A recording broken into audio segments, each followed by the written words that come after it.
Hello, and welcome to the Technology Policy Institute's Two Think Minimum. I'm your host, Bob Hahn. Today is July 18th, 2022, and I will be speaking with Cathryn Ross, who is Strategy and External Affairs Director at Thames Water in the United Kingdom. Prior to that, Cathryn was Chief Executive of Ofwat, the independent economic regulator for water in England and Wales. And Cathryn has recently stepped down as the first chair of the Regulatory Horizons Council. I invited her here today to talk about a report the Council issued just last month on regulation and innovation, which is on my top 10 list, and I hope we can persuade you today it should be on yours. Cathryn, welcome to Two Think Minimum. Thank you for having me, Bob. Looking forward to talking to you. So you and I have talked about reimagining regulation before in some of our weird fantasies, but today I want to focus on the topic of regulation and innovation. So can you tell our listeners why you think regulation and innovation is important and might be worth a podcast? Well, let's start from the premise that it is important and it is worth a podcast. No, I think regulation and innovation is a really fruitful kind of intersection between the whole question about technological progress and what is needed to get new technology from concept through to startup, through to scale and delivering benefits in the economy and society, and a regulatory landscape that in its essence is designed to prevent harm in some form and is not there actually to sort of promulgate innovation, but does have a massive impact on the extent to which good ideas can actually be taken up and deployed at scale and deliver benefits. So, in fact, as the Regulatory Horizons Council, we spent quite a long time talking to innovators, talking to disruptors, and actually indeed talking to their investors. And it's amazing the number of examples that you hit of where somebody's idea has really run into the sand the moment it starts to get of sufficient scale, both to become useful to society, but also then to hit the regulatory landscape. So it's a really, really important intersection, this regulation and innovation question. So before we get started, can you tell our listeners what the Regulatory Horizons Council is, which I may sometimes refer to as RHC, but it won't be on the test, and what your role was?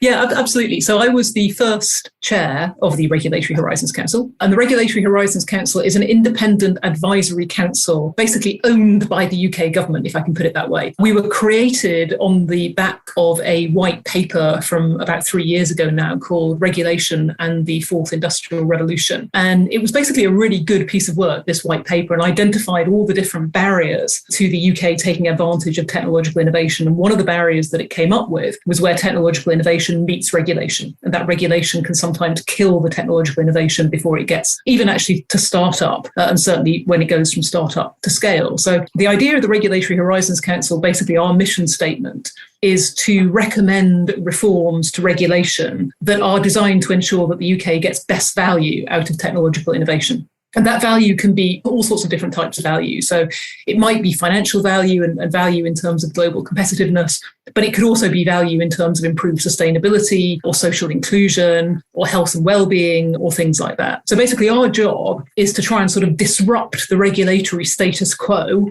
and find areas where regulation could be better with a view to enabling the UK to get better value out of technological innovation. And I think it's fair to say, actually, when we were set up about sort of 2.5 years ago, there was a lot of people who thought that that meant we would go around wanting to see deregulation. And obviously there are examples where we do want to see deregulation and where we think deregulation would be beneficial for technological innovation. But actually one of the things we found is that good regulation at the right time, the right place, in a truly proportionate way that's clear and predictable, can be a really important enabler of technological innovation. So a lot of the time, we're not just looking to deregulate, we're also looking to re-regulate or make sure that regulation is fit for purpose and proportionate and actually protects the public. So that's what we've really been doing for the past 2.5 years. And one of the phrases we use in the US, and I think they use in the UK as well and elsewhere, the OECD and all countries around the world, is this notion of smarter regulation. How does your report or your team's report or the council's report fit into that? Yeah, I mean, very much in line with that. I mean, one of the things that we have found quite persuasive, actually, when we've looked at the regulatory landscape for examples of best practice, is this idea of adaptive regulation or possibly even anticipatory regulation. And it's really all about regulation that is forward-looking rather than backward-looking, and that is open to learning and adapting as it goes. So, in terms of best practice in a regulatory environment that is better for technological innovation rather than worse for technological innovation, something with that kind of adaptive approach and that inbuilt flexibility and that openness to learning is very much what we would like to see. And I think that very much aligns to this OECD notion of smarter regulation. So your report has in the title the words innovation-friendly regulation. And yet in your opening remarks or responses to my queries, you talked about innovation that delivers value. I'm guessing that you're probably not in favor of innovation for innovation's sake. How do you think about good innovation, bad innovation, or what it is you're really trying to do? Yeah, I think, Bob, you've hit on an important point there. And I should confess, this report went through a number of phases in its life cycle. In its initial conception, we referred to it as pro-innovation regulatory principles, because that's what we were asked to do, is come up with some regulatory principles that would be pro-innovation. And actually, when we sat down and examined our collective conscience, we didn't really want to be pro-innovation for the sake of being pro-innovation. We want to be, and this is where the phrase innovation friendly came from, we want to be proportionate, we want to enable innovation to succeed where it can deliver value for society. But, we don't see our job as being to be pro-innovation in and of itself. And actually, when we sat back and thought about regulation, and I think we said this in the report itself, we became fairly quickly convinced that it is not the job of regulation to be pro-innovation. That is not why we regulate. We regulate to prevent harm in some way. And it's very important that while regulation is being conducted, being designed and being implemented with a view to preventing harm, it does not unduly restrict or harm or hinder technological innovation. But actually being pro-innovation didn't really feel like what we should be about. So yeah, it's an important point. It's a very nuanced point, Bob. Well done for picking that up. So if someone is suffering from insomnia or is interested in learning more about regulation, can they find this report or appendices online? Yeah, absolutely. So you can have as much or as little of this report as you like. There is quite a pithy executive summary that runs to sort of, about 8 pages, something like that. There's then a main body of the report itself, which I think is about sort of 70 pages, something like that. And then if you're really, really keen on learning more about regulation and its impact on innovation, we've got a whole series of case studies that's drawn mostly from the UK, but not exclusively from the UK, where you can drill down, and there's another sort of, probably another sort of 80, maybe even nearly 100 pages of those case studies that you can go to find examples of the kind of thing that we allude to in the report. If you are looking for it, it is on the www.gov.uk website. And if you search for Closing the Gap, you will easily find the report in all of its forms, the short form, but also all the case studies as well. That's great. Thanks. So you have a bunch of principles in there, and we're going to go over those, and I promise our listeners they won't be on the test. But before we get to principles, I want to talk about cases, because cases are more interesting, and those people who have suffered through law school have had to learn a lot about the pros and cons of case study approaches. Can you give me an idea of what you would consider a good, user-friendly innovation or regulation that promotes innovation? And conversely, can you give me something that hasn't been, an example of something that hasn't been so innovation friendly? There are several in the report. Yeah, I'll start with the good stuff, because a lot of these things are about good ideas done well and done in an adaptive way. So let's start with a really well-known example, and that's the example of regulatory sandboxes. So in the UK, we have a regulator called the Financial Conduct Authority, and the FCA basically regulates the conduct of financial services firms. Financial services, massively regulated sector, and rightly so, because people quite often they get involved in that sector sporadically. You maybe take out 1 or 2 pension plans in your lifetime. You're not doing it every week. The consequences of getting it wrong are really big. They're hard to reverse. And actually the level of understanding and level of information you need to make a decent choice is quite complex. So there's a reason this stuff is highly regulated. However, the fact that it's highly regulated means that in order to survive in that sort of environment, there's a massive regulatory overhead that any firm incurs. And people were worried that this was going to kill off smaller, more innovative business models, because actually you don't get a chance to grow to the scale at which you can absorb that kind of regulatory overhead, because you're basically squished at birth, because the regulatory overhead just comes down on top of you and that's it. So what the FCA did is they set up this idea of the regulatory sandbox, where they basically said that if you are a smaller company and or you have an innovative business model, we will sort of create a safe space in which you can basically play until you get to a certain size. And we will, as the regulator, will watch that. We'll watch what you do and how you do it, but we won't burden you with a lot of regulatory intervention when you are that small scale. So it gives a bit of breathing space. And it also gives innovative business models the chance to test a market, which I think is quite important as well. Now, that worked quite well. But one of the reasons, and this comes onto the bad version, so one of the things that the FCA learned when it did those sandboxes was that sandboxes work really, really well. But what they observed was at the point a company grew beyond the small scale of the sandbox, a lot of these companies really struggled because there was a big difference between being small enough to be in the sandbox and big enough and established enough to cope with the full might of FCA regulation. So that's something that wasn't working so well. But then, being an adaptive regulator, they've watched that, they've talked to the companies that they regulate, they've learned from that. And so they're adapting their approach. And so they're thinking about things that they're calling scale boxes, or I think some people have referred to them as sort of regulatory nurseries, which might sound slightly patronizing, but you sort of get the idea, where the regulator doesn't just sort of take you out of the sandbox and just sort of let you go. They kind of hold your hand and they support you as you grow, and they support you in understanding what the regulation means for you, how to sort of work with that. So it's not quite so binary as either you're in the sandbox and you're not subject to regulation, or you're not in the sandbox and you're subject to 100% of regulation. So I would use that as an example of both, actually, something that worked really, really well up to a point, then didn't work well, and actually then has been adapted and I think now is potentially going to work better as a result of the adaptation. So when I think about this in the US context, I think of a bunch of big guys or big firms or whatever you want to call them, and they kind of like the status quo. And they may like having these regulatory barriers to entry or costs that are imposed on everyone because the new guy on the block, if you will, may not be able to thrive in this environment. Precisely why, in your example, I think the FCA set up the sandbox. But how do regulators insulate themselves from these kinds of political pressures to allow the kind of entrepreneurship or innovative ideas that you're talking about? Or is that just not a problem in the UK? I think it's a huge problem, although I think it's a slightly different problem in the UK than maybe it is in the US, because I think the way that you describe that, Bob, I'm conscious that you refer to them as political pressures. And I think in the US, because of the nature of regulators and the political appointments to the top of regulators, and also the sheer might of sort of lobbying at that sort of political level, I think maybe in the US there probably is a political pressure dimension to it. I don't think that's true in the UK, but I do think that the phenomenon that you observe, which is that, big established companies tend to like the status quo in terms of regulation, is absolutely a problem in the UK. It's absolutely a problem. I just don't think it's mediated via vested interests engaging in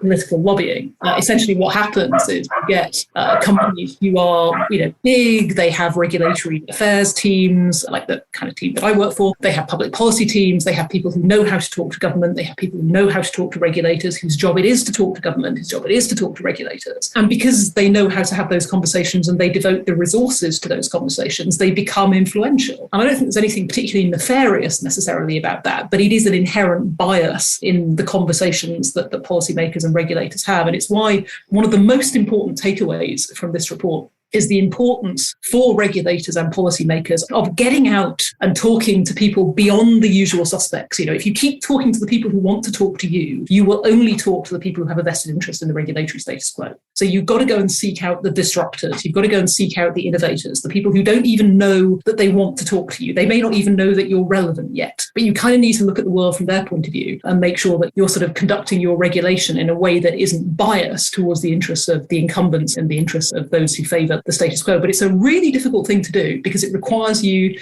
as a regulator, it requires you, and as a policymaker too, to sort of have a different kind of conversation with a different kind of person. And that's difficult to do, right? That requires a mindset shift, but it also requires a whole shift in the modality of public engagement. It's a big deal. So I have a question about that. You were one of the sort of pioneers in promoting customer engagement when you were at Ofwat in a slightly different context, just reaching out to the customers to see what it is that they wanted and ensuring that they get good value for money. What's the incentive of these different regulators to go out and talk to these new people on the block? I refer to them as, quote, guys sometimes, but they could be men, women, or whatever. What's the incentive to do this? And do they have the resources to do this? Yeah. They have day jobs. It's a challenge. I mean, the reason that we've identified this as one of the gaps, if you like, between, as it were, best practice. And what you see a lot of the time in reality is precisely for the reason you say, Bob. It's, I spent 20 years working at regulators, as you say. They have a lot to do. And most of what people are clamoring for you to do is to fix a problem that might have manifested itself, 2 years ago, 3 years ago, the root cause of which might have been in place 5 years ago. So there's this constant pressure, if you like, to sort of regulate through the rearview mirror the whole time. And it's really hard to think forwards because by definition, the problems of the future haven't happened yet. So nobody's clamoring for you to solve them. And if you then combine that with the fact that you might not even know who to speak to, it becomes doubly difficult. But it's really important. It's really important because otherwise, all you'll be doing is fixing yesterday's issues and you won't actually be moving your sector or moving the economy on or moving society on in a way that's going to deliver best value for the future. It is really, really important. And if there is one thing that this report might do is just, giving regulators, when they are under huge pressure to devote all of their time and all of their resources to fixing the problems of the past, give them something to wave. Say, no, look, it's really important that we do not devote all of our resources to this backward-looking stuff. We need to carve out and dedicate some time to thinking about the future and talking to the people who are actually going to inhabit that future. If that's all we achieve, I shall be really happy, actually. Okay, so now I'm going to get to the principles at least a little bit, just in case we put them on the test. You talk about, or the report talks about, fostering a culture of openness and a growth mindset. So I think openness may relate to these examples about how you reach out to people to find out what's going on in the real world, to do prudent regulation and test, adapt, and learn. What is this growth mindset you're talking about? Is this economic growth or is it something different? No, this is psychological growth. And it's something I feel very strongly about. And I know lots of other people do as well. I mean, the idea of growth mindset came out of psychology. And I think it was sort of originally given that term by a US psychologist called Carol Dweck. And a lot of her studies were about sort of educational psychology and child development. And the point is basically, in a nutshell, without doing her work of many decades a complete disservice, that it is better to try and do a difficult task and to fail at that task, but the effort of trying to succeed at that task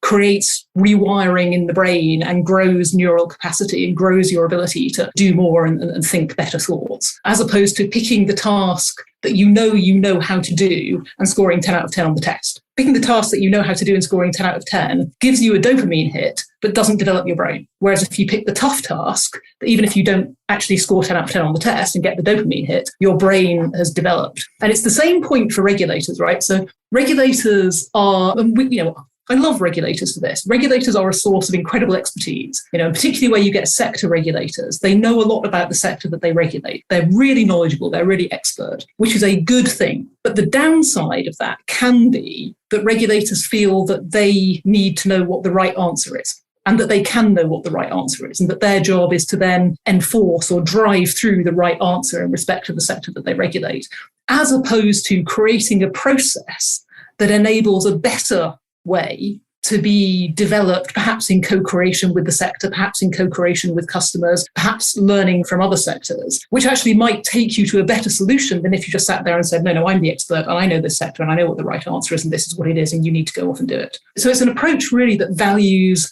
testing and trialing things and experimentation and learning and adaptation, which is what takes you right the way back to this idea of adaptive regulation or smarter regulation. I think this growth mindset is absolutely critical if we are to do that sort of smarter regulation that the OECD talks about. Okay. So you and I are economists by training. I'm going to push back a little. Not push back. Pushback isn't the right word. But, economists generally believe that people respond to incentives. Okay, what incentives, or do we have appropriate incentives either in the regulatory community or the regulated community to do some of the kinds of things you're talking about? For example, with respect to this growth mindset and dopamine hits, which all sounds great.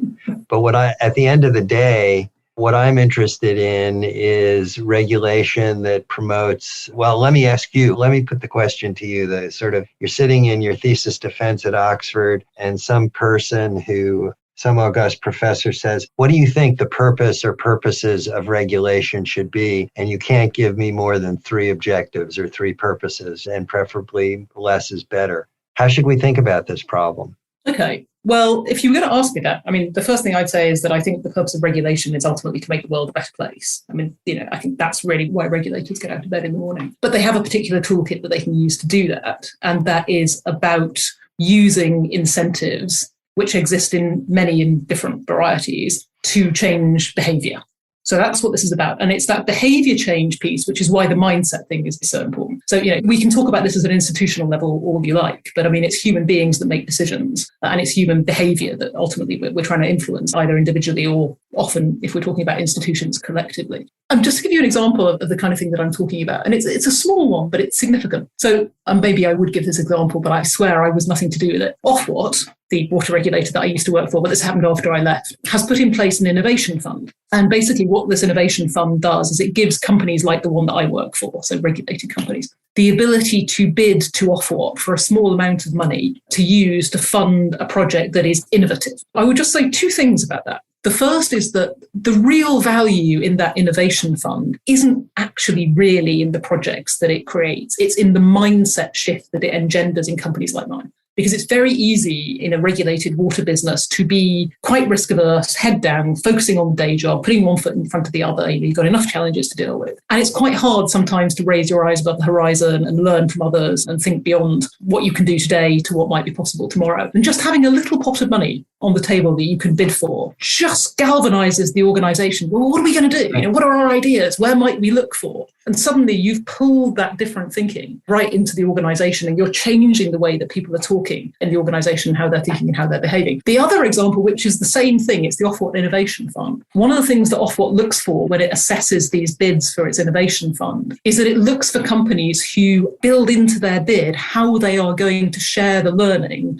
with other companies. So again, it's just a really good example of how a small, tiny little regulatory intervention can just create conversation and can create connections and can change the way that people think. And it's really powerful. So I buy that. That fits in with behavioral economics. It fits in with political science. Am I passing my Viva? I don't know about that, but it's making the issue more salient, and giving people a nudge to think about it. Even if it's not the money, as you say, it's a combination of things that's motivating them to be creative. Let me ask you about another phrase that was used in the report that talked about co-creating regulation. And in the US, we have a pretty strong dividing line most of the time between the regulators who write the regulations or the guidance and what have you, and the regulated community. Are you envisioning something different here, or is the fact-finding process different, or what do you have in mind here? The kind of thing I've got in mind, in essence, is somebody, and I think in reality, mostly it's going to be the regulator, says something like, hey, we've got this problem that we need to solve. And I don't have the solution to this problem, but I would like to create a conversation. I'd like to create a process that brings together a number of different people from the regulator, maybe from government, maybe from NGOs, maybe from regulated companies, whatever, to bring the best brains to bear to try and solve this problem. So together, we're going to work this out. So it's a very different conversation. It's not the regulator in the sort of expert box saying, I have a problem and I also have a solution and it's the right solution because I've thought about it and I know what I'm talking about. And here you are, you're going to do this solution that I'm telling you to do. It's the regulator saying, no, we've got a problem here that we need to solve. Right, let's talk together about what the solution set might look like and let's iterate that through to a viable set of interventions or behavior changes that we can make. And to give you an example of something that I did, this is going back from my time actually at Ofwat, but I felt it was one of the most important things I did when I was there. When I was there, we acquired a new duty. It's kind of a big deal. If you're an economic regulator, you are there to deliver your statutory duties using your statutory function. So if you get a new duty, it kind of makes you pause and think, what is this new thing I'm supposed to be delivering? And we acquired a new duty basically to promote resilience in the companies that we regulated. And you kind of look at it and you think, what does that mean? I mean, resilience, yes, I sort of get it in terms of the ability to, anticipate and withstand and recover from shocks. But, there's a whole load of shocks out there. And what does this mean? And we set up a task and finish group that was actually led by a chap who was the chief executive of the water efficiency group. We had water companies on there. I think we had some green NGOs on there. It was a very open process. And this group walked around this concept of resilience from all its different angles. And basically, together, we came up with a definition of what we thought resilience meant. And they, the group, gave us, the regulators, some recommendations as to what we could do about it. And it was a much more multi-dimensional, much more sort of, well-rounded conversation than I think we would ever have had if we'd sat on our backsides, in our own office and thought about what resilience meant and come up with a consultation document and consulted the usual suspects. It was a very rich conversation. So that sounds like a great idea to me, and it sounds very similar in spirit to what your council did on innovation, just for a slightly different issue. Let me ask you about something that I found intriguing in your report that isn't always in smarter regulation lists that I think is important, and I wanted you to opine on it. And it's the importance of ethics and being clear about the fact that regulators are not just putting things into some sort of machine and coming out with an answer, and they have to make lots of judgment calls. What do you see as the role of ethics and having an ethical framework, either for the regulators themselves or the regulated community, and what should we be doing better here? Yeah, this was another one of these points that we felt very passionate about, actually. And the more we thought about it, the more important it felt to us as a council to put this in. And it came out of a very simple thought, which we've sort of set out very explicitly in the report, which is regulation involves a lot of value judgments. And those value judgments are not made by algorithms, they're made by human beings. And those human beings bring their own sets of values to those judgments. And those values need to be transparent, they need to be explicit, and they need to be open to challenge, actually, because they may not be appropriate, that's a question, but they may certainly be outdated. So, for example, you might have a particular framework, you might value something over something else because of some preconception that dates back to something that happened 10 years ago when the whole world's moved on. If that value framework is not explicit, it isn't capable of challenge by others, and it can become almost a sort of systemic bias in regulatory decision making. So it did feel very important to us, actually, that those ethical frameworks are debated, actually. They are contestable, and they should be contested. And in order to be contested, then they need to be visible. And I think a slightly more pedestrian point, but also important, we talk a lot in the report about the value, actually, that regulation can bring to technological innovation. So, for example, we did a deep dive report in our first tranche looking at fusion energy.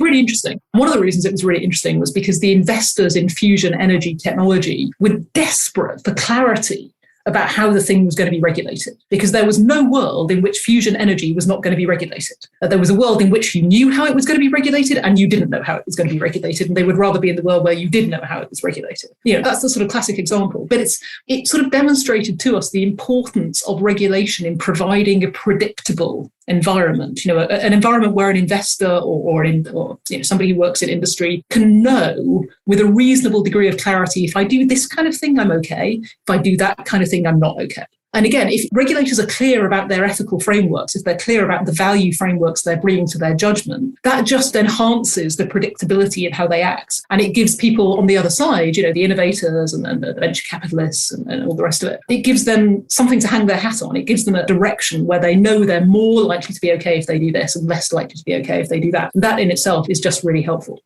So I'm not sure how this ethical framework should fit into politics.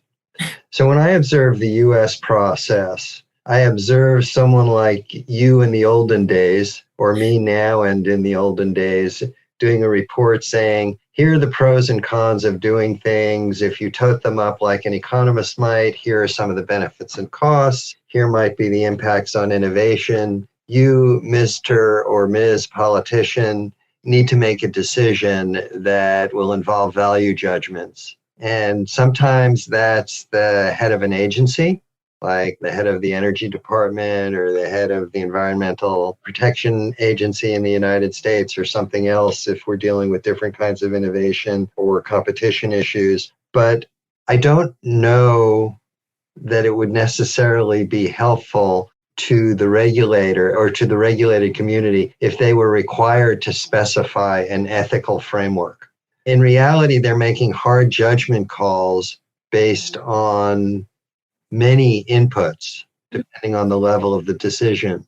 I mean, certainly they have to behave ethically. They, have to abide by conflict of interest rules or whatever. So are there examples out there where you can point to where you think this ethical framework has actually done something constructive? Or is this sort of an idea that you're asking, me and others to develop in future research? Yeah, I suppose there's a couple of things I say. I mean, the first is there are lots of different types of regulators out there. So, for example, one regulator we spoke to as a council, we found really interesting in the UK, is the Human Fertility and Embryology Authority.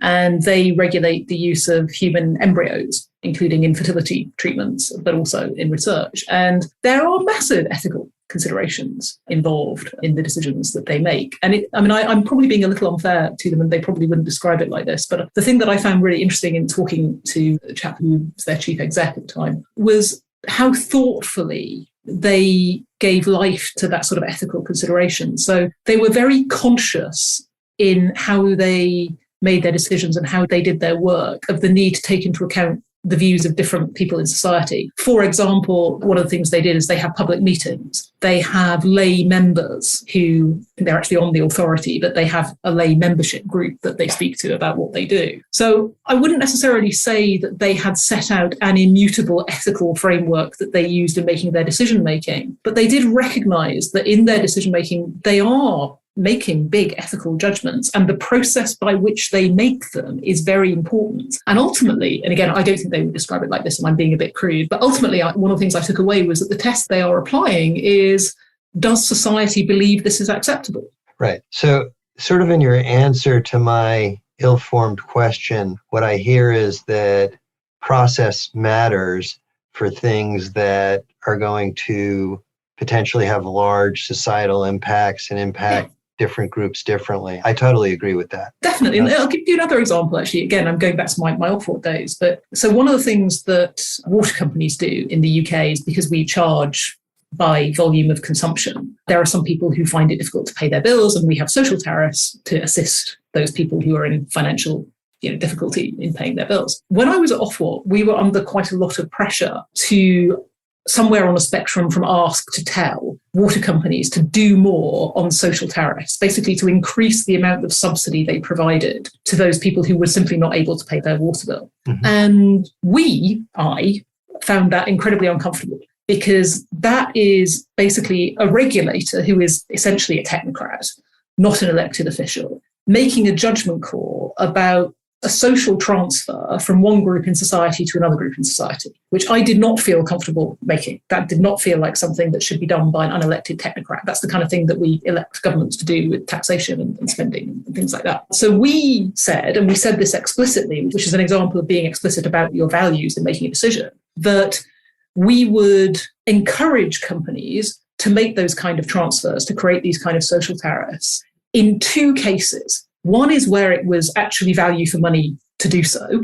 So in other words, it's better to have people paying something than paying nothing. So it's actually cost beneficial. So customers are better off. So why wouldn't you? And the second is where your customer base is actually supporting the use of their money to subsidize people less fortunate. And if those two things are happening, yes, you please do a social tariff. If those two things are not happening, do not do a social tariff. But we were very explicit about that. We were very explicit about the fact that we didn't feel we were able to make that kind of value judgment that these people in society are worth subsidizing by those people in society. Do you see what I'm saying? It's an example. I see what you're saying, but in a U.S. context, I think about politicians, legislators making that decision. Like frequently, they'll say, we want to subsidize a group that's less well off for any number of reasons, but let's just say income. They're lower income. And I think the way I would sort of divide the baby on that one is to say, let's get a mandate from the legislature if that's what they want to do. And then we should have the technocrats, as you call them, figure out the least painful or best way to do it. Yeah, I would very much support that. But that isn't always how the world works. There are lots of value judgments that you make as a regulator that you would never be able to bat up to the politicians. I mean, to give you another example, I mean, when you set a price control, when a regulator basically limits the prices that a monopolist can charge its customers, there are 1,000 value judgments that sit under the heading of cost allocation. A lot of these businesses that are regulated, the reason they're monopolies is because they're relatively high fixed cost businesses with low marginal costs. So, they've got economies of scale. Well, how you allocate those costs between different types of charges, massive judgment call. And again, I would encourage regulators who have to make those judgment calls to be explicit about where they are actually allocating those costs and for what reason. And you can allocate them on the basis of trying to load costs onto prices where you want to send signals for efficient usage at the margin, or you can, load those costs into a way that sort of minimizes the welfare loss, or you can try and recover them in the most progressive way rather than regressive, but there are value judgments there. And I think you need to be explicit about those. To the extent that politicians will let us, I totally agree with you. On the other hand, they don't necessarily like to see that these explicit trade-offs. Let me turn to something else you talk about, or the council talks about in your great paper or report, and that's the idea of responsible innovation. And I want to bring up a crazy example and quotation that I'm sure you've heard before from Mark Zuckerberg, where I think Facebook, or he said something like move fast and break things. And I think of Uber and Travis Kalanick in the old days, where they did move fast and break a few things and brought an incredible new technology, ride sharing, to many people. What do you mean by responsible innovation? And in the report, the council talks about responsible innovation, not just for the regulator, but for the entrepreneur. My view about this is mixed, to say the least. It's not necessarily a bad thing that we have ride sharing in many societies now, but there were some cowboys and probably cowgirls who moved fast and broke a bunch of things. So that's not you could say, what's the question? That's sort of a comment. I'll let you figure out what the question is there. But how should we think about this responsible innovation concept? Yeah, I guess there are various things I could say on this. I mean, the first thing, which I think is important, and we felt I think was important when we wrote the report, although our job is to make recommendations about regulatory reform, and therefore our primary audience is regulators and policymakers, that's not all the puzzle here. There are other bits in the puzzle. And we didn't really want to let the report go without actually being explicit that there are things that businesses can do, that innovators can do, that investors can do, that would in and of themselves improve the regulatory environment and therefore better enable them to thrive and their innovations to deliver benefits. So it's no use just continually pointing the finger at the regulator and policymaker going, you must, when actually there's some stuff that you might be able to fix in your own house. So that felt philosophically quite an important addition to the report. And I think when we talked about responsible innovation, and we've referred to a few of the responsible innovation standards. I mean, there's a British Standards Institute one that gives some more guidance on practically what this might look like. The basic thrust of it is for innovators to think about how their innovation is created and to sort of create their innovation in a way that sort of maximizes its potential to do good and minimizes its potential to do bad. Now, clearly, to the extent that maximizing potential to do good and minimizing potential to do bad means you're not innovating, that is a non-solution, because if there is no innovation, there is no potential to do good. So, there's a natural limit on that because you need to ensure the innovation gets off the ground. But it might involve things like thinking about, safeguards that you can put around your innovation to make sure that it's used in a sensible way rather than a not sensible way. It might involve thinking about who will be most likely to benefit from your innovation and perhaps including them in the process of developing it so that it's done with a lay to sort of maximizing those benefits. And then the thought that we had was then if the innovator, or indeed the investor in the innovator, can then, at the moment that they become big enough to be regulated, go to the regulator and say, look, here's a whole host of reasons why you don't really need to worry about us because we've built good stuff into the design of our product or the design of our service because we've been really thoughtful about this from the get-go. That should then provide the regulator with a reason to go, okay, maybe I don't need to be worried about this, actually. Maybe this is mostly okay and we can have a more constructive conversation rather than feeling like they have to come in and regulate in a sort of harsher way, and it would just make for a more sort of constructive conversation. So it's partly about thinking about how your product and service is used, and it's partly about thinking about how you develop your product and service in order to maximize its benefits. So one of the things I really liked about your report, which was a little different from, and I've read a lot of these and taught a lot of these, was a little different from things that I had read before, was your focus on trust. And your example just a minute ago was sort of related to that, find out how this technology is going to affect people and make sure it does good things for the community that you're trying to sell it to. Can you talk about the need for, or the importance of trust in the regulatory process and how we could do better and what some examples are on the leading edge might be? This is a huge topic. It's just a huge topic. We've got 3 minutes. Okay, the 3-minute version. I don't think regulation works without trust, right? And even though the reason for regulation is that somebody somewhere, let's assume government, believes that some bad stuff will happen without a regulator, and that the regulator believes that some bad stuff will happen if it doesn't do things. The whole process of regulation just rests on trust, because the regulator doesn't have information about the products and services that they're regulating or about the market that they're regulating. They have to trust others to provide them with that and to be honest with them and to provide information in a timely way. When you as a regulator get feedback from the industry that you regulate, or the market that you regulate, about what effects your interventions are having, you need to trust that you're getting a reasonable view of what's actually going on in the market. Regulation exists in large part because, there's no such thing as a complete contract. So, where there's no such thing as a complete contract, you're basically talking about discretion and human interaction. And that whole kind of framework falls apart if you don't have trust. So it's absolutely critical. And the thing I keep going back to with all of this, and it is why I keep coming back to this, it's sort of inherent predisposition of the regulatory process to favour the status quo, which is why regulators really need to bust out of that and do that consciously. It goes back to this thing about trust. I really fervently believe that trust is a human being to human being thing. It is not an institution to institution thing.